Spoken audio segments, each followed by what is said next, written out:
On a vu jusqu'à présent qu'il y avait trois façons de donner l'équation d'une droite, équation vectorielle, paramétrique ou cartésienne. À partir de maintenant dans le cours, on va se concentrer uniquement sur les équations cartésiennes et même plus particulièrement l'équation cartésienne réduite. Dans cette équation cartésienne apparaissent deux paramètres, le m et le p, et on va essayer de voir le rôle de chacun de ces deux paramètres. Alors quand on donne l'équation d'une droite, en fait ce qu'on donne c'est un lien entre le y et le x de n'importe quel point de cette droite. Donc si par exemple on nous dit qu'on veut parler de la droite y égale 2x plus 1, on pourrait avoir envie de la dessiner en choisissant par exemple des valeurs de x, moins 1, 0, 1, on va prendre des valeurs faciles, et en calculant grâce à l'équation cartésienne le y correspondant à chacun de ces x-là. Ça va nous permettre d'obtenir des points et en les reliant, on aura la droite. Si x vaut moins 1, 2 fois moins 1 plus 1, je remplace le x dans l'équation de la droite pour obtenir le y. 2 fois moins 1, ça fait moins 2, plus 1, ça fait moins 1. Si je fais ça avec le x qui vaut 0, 2 fois 0 plus 1, ça nous donne 1. Si je fais ça avec le 1, 2 fois 1 plus 1, ça fait 3. J'ai donc obtenu trois couples XY qui vont me permettre de dessiner 3 points sur mon graphe, moins 1, 0, 1 et 1, 3. On voit qu'ils sont effectivement bien alignés et en reliant ces points, j'obtiens une droite. Alors là, je l'ai fait à la main, c'est pas super bien. Il faudrait normalement le faire avec une latte, ce serait beaucoup mieux. J'ai repris ici la droite qu'on vient d'obtenir avec les 3 points qui nous avaient permis de la construire. Et donc, on va s'intéresser maintenant, dans l'équation cartésienne réduite, à la signification du P qui apparaît ici. Alors, la valeur de P dans la droite que j'ai dessinée, elle vaut 1. Si je remplace le x par 0, 2 fois 0 plus 1, ça donne bien 1. Si je remplace le x par 0 dans l'équation générale, ça fera y égale à m fois 0 plus p, ça fera bien p. Parce qu'en fait, quand on fait quelque chose fois 0, ça donne 0. Le p qu'on obtient là, c'est donc la valeur de y quand x vaut 0. On va appeler ça l'ordonnée à l'origine. Pourquoi est-ce qu'on va l'appeler comme ça? Parce que abscisse et ordonnée, rappelle-toi, ordonnée c'est la valeur de y. Et à l'origine, parce qu'on va se mettre à l'origine du repère quand x vaut 0 et on va aller voir ce que vaut l'ordonnée, le y correspondant sur le graphique. Ici, sur le dessin, la valeur de p est visible à l'endroit où le graphe de la droite croise l'axe y. Quand on se met à l'origine du repère, on va regarder à quelle hauteur croise la droite, c'est ça qui nous donne la valeur de P. Le deuxième paramètre, celui qui se trouve devant le x dans l'équation cartésienne réduite, s'appelle la pente. Alors parfois, dans certains bouquins, on l'appelle le coefficient angulaire ou le coefficient directeur, nous on va l'appeler la pente. Il est directement lié à l'inclinaison de la droite obtenue à partir de l'équation. Alors si on regarde dans l'exemple que nous on a pris, y égale 2x plus 1, la pente vaut 2. Ça veut dire intuitivement que chaque fois qu'on va faire varier le x, le y va varier 2 fois plus fort. Regardons ce que ça donne. Prenons un point sur la droite, ici par exemple. Si je vais regarder ce qui se passe une unité plus loin vers la droite, donc ça veut dire que la variation, on va appeler ça delta x, la variation suivant l'axe des x vaut une unité, eh bien qu'est-ce qui se passe? On voit que pour retomber sur la droite, on doit monter de 2 unités vers le haut. Le delta y vaut 2. Si je me mets ailleurs, ici par exemple, si je fais une unité vers la droite, delta x vaut 1, même chose, je dois aller 2 unités vers le haut pour retrouver la droite, delta y vaut 2. Alors, je ne suis pas obligée de me déplacer chaque fois de 1 unité vers la droite. Je vais repartir du tout premier point qu'on avait fait. Si je me déplace de 2 unités, ou même 2 unités vers la droite, delta x vaut 2. Je dois monter de 1, 2, 3, 4 unités vers le haut pour retrouver la droite. Delta y vaut 4. Je peux encore faire autre chose. Si je me déplace de 1 demi vers la droite, delta x vaut 1 demi. Eh bien, je dois monter de 1 unité vers le haut pour retrouver la droite. Qu'est-ce qu'on remarque? Si je divise chaque fois le delta y par le delta x, je vais obtenir la pente. Voilà. C'est un peu bizarre, hein? On va le faire. Si je divise le delta y par le delta x, ici, 1 divisé par 1 demi, ça fait 1 fois 2 sur 1, ça fait 2.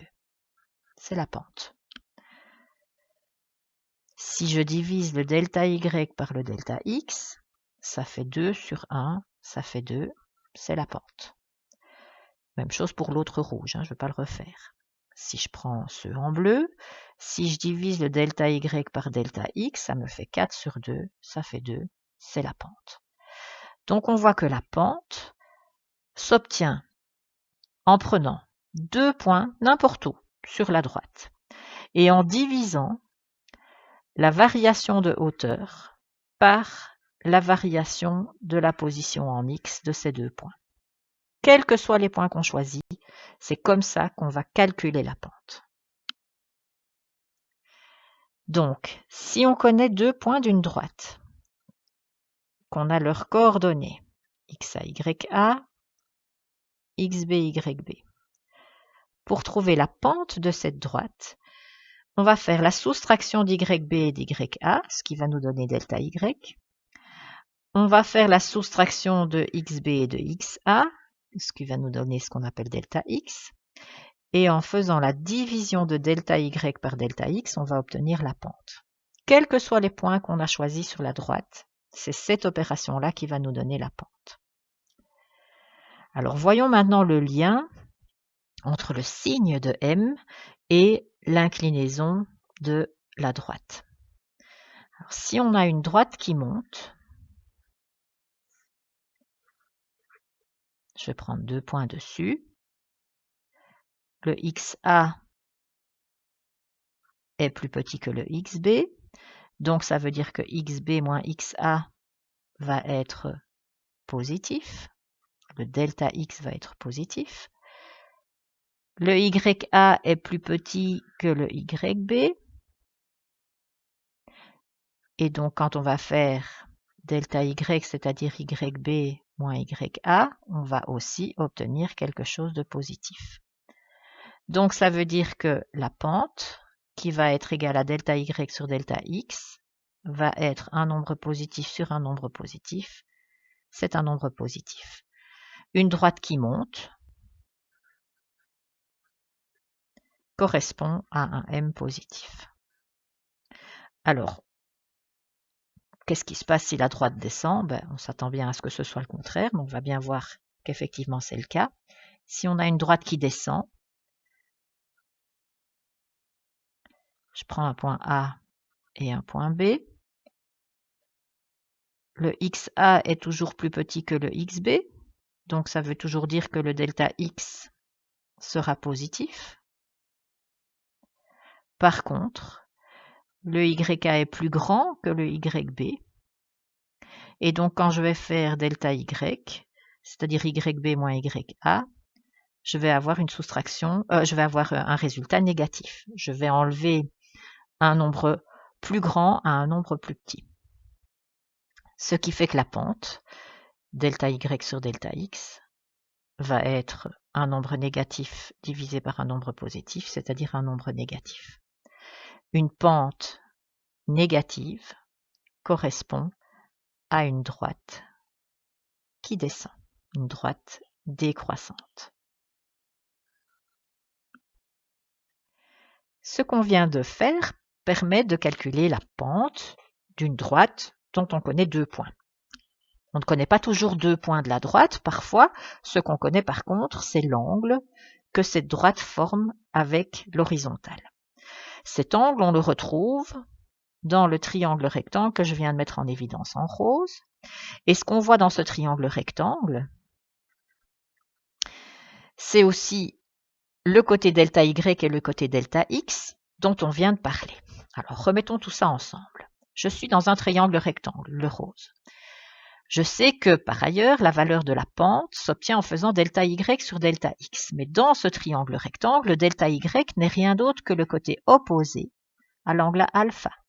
Et le côté delta x n'est rien d'autre que le côté adjacent à l'angle alpha.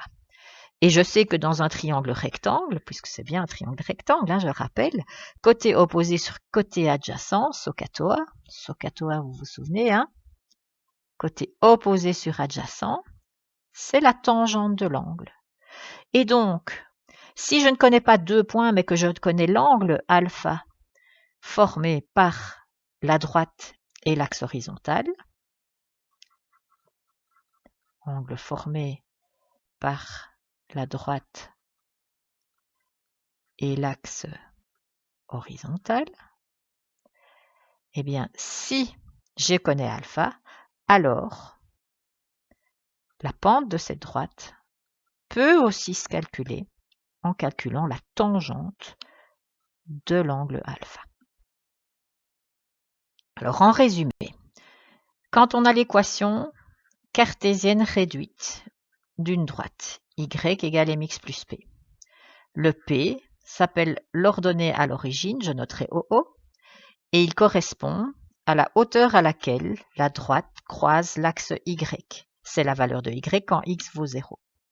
Le m s'appelle la pente. Le m peut s'obtenir de 2 façons. Soit, si on connaît 2 points de la droite, alors on va faire delta y sur delta x. Soit, si on connaît l'angle que forme la droite avec l'axe horizontal, eh bien la pente s'obtiendra en calculant la tangente de l'angle.